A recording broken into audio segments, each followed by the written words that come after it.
Este fin de semana, una vez más, se desmoronó el triunfalismo que el presidente López Obrador busca imponer en materia de seguridad. Quedó en entredicho también la versión con respecto a que el pasado no fue el proceso electoral más violento de la historia reciente. El pasado domingo 25 de agosto se repusieron de manera extraordinaria las elecciones en los municipios chiapanecos de Chicomucelo y Capitán Luis Ángel Vidal, donde no había podido haber votaciones. ¿Por qué? Por la violencia, la extrema violencia. No obstante, no se pudieron instalar todas las casillas. Teóricamente, el proceso también se iba a reponer en Panteló, pero 24 horas antes, las autoridades electorales informaron que no era posible hacerlo, porque de nueva cuenta las condiciones de seguridad simplemente no lo permitían. El 2 de junio, la fecha de la jornada electoral, fue incendiado el Consejo Municipal Electoral de Chicomucelo. No aparecieron las actas del Capitán Luis Ángel Vidal tampoco, y en Panteló simplemente ahí se suspendieron los comicios por amenazas recibidas por el Instituto de Elecciones y Participación Ciudadana de Chiapas, que ha tenido que trabajar en condiciones pues más parecidas a una zona de guerra, que a una democracia funcional. Algunas versiones periodísticas señalan que en el caso de Chicomucelo, el cártel de Sinaloa habría intervenido en las elecciones de este domingo porque en la jornada electoral circuló un video de grupos armados y encapuchados desfilando en más de 50 vehículos por la población. En caso de que se tratara de un mensaje o una amenaza por parte del crimen organizado, esto apuntaría a que estaríamos posiblemente frente a algo parecido a una narcoelección que las autoridades federales, estatales y municipales no han sido capaces, no fueron capaces de detener.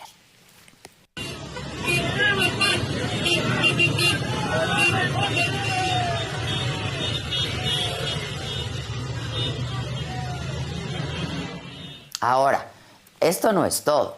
El viernes 23 de agosto, el pasado viernes, se reportó que miembros del crimen organizado derribaron uno de los dos puentes de la zona rural de Chicomucelo, incomunicando a la población y haciendo más fácil el control de la zona y provocando una difícil situación de carestía. Y lo más grave del caso es que todos sabían que esta reposición del proceso electoral en Chiapas iba a ser así, tremendamente conflictiva.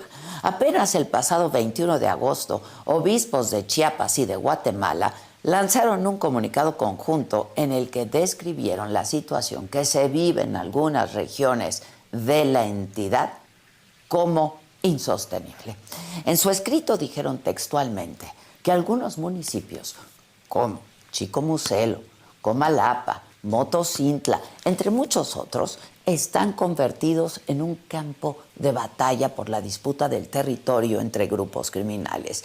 Hicieron ver también que los que trabajan por la paz en esta zona del país son utilizadas como escudos humanos en un sistema de muerte que ningún nivel de gobierno ha querido escuchar y atender en sus raíces. O parece que no los ven, solo ellos, Y por todos estos motivos, habían señalado ya que no había condiciones para que se repusieran las votaciones, ya que el proceso electoral intensifica la violencia sobre los territorios donde grupos de exterminio operan sin control y con campante impunidad. Y como si fuera poco, como ya se ha convertido en una práctica común, síntoma de la desesperación de quienes luchan por la pacificación del país, los obispos hicieron un llamado. ¿A quiénes? A los creadores y ejecutores de la violencia, es decir, a los grupos del crimen organizado, para que por favor detuvieran las agresiones. Los seres humanos no son objeto de desecho. La vida es sagrada. La sangre derramada clama al cielo y el corazón no olvida la sangre que nos salpica. Así el documento, y ese el tono de desesperación que usaron para suplicar que por favor termine este baño de sangre. Y el problema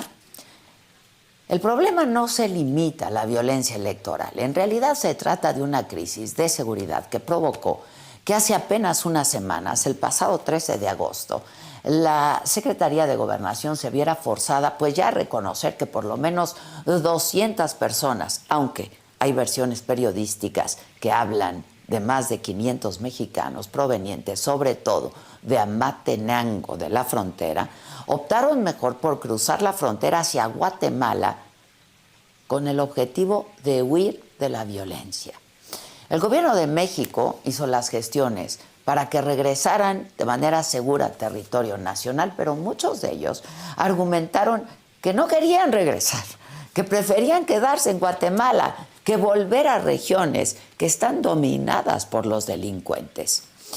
Intimidación, desplazamientos, intervención electoral y control territorial del crimen organizado. Esta es la radiografía de esta región de Chiapas. El presidente López Obrador y el gobierno de Chiapas han sido incapaces, ya no digamos de garantizar la seguridad de la población, sino de cuando menos de quitarle lo que parece el control absoluto de la zona a los grupos criminales. Aunque usted, presidente, diga lo contrario. Yo soy Adela Micha.